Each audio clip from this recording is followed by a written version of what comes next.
ring semua dah saya set up. So kita sekarang pakai ini pula print ASP lah. Ok, print ASP sama juga, extract.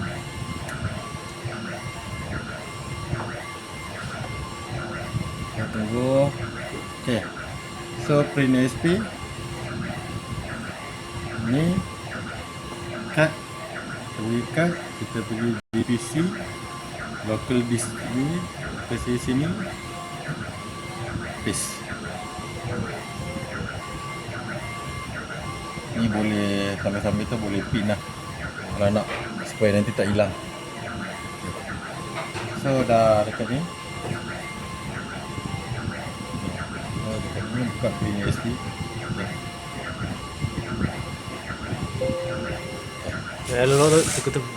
Taruh cepat.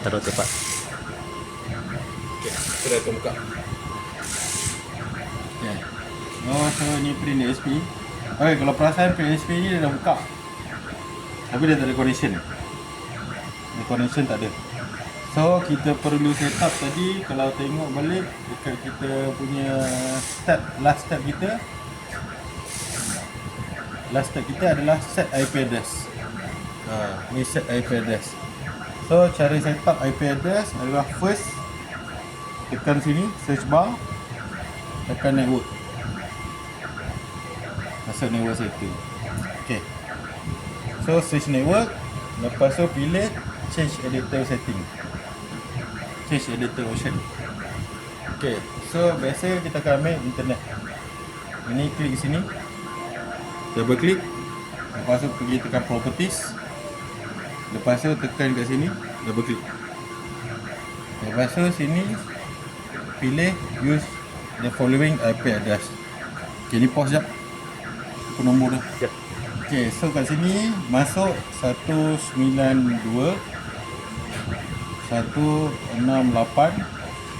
127 12.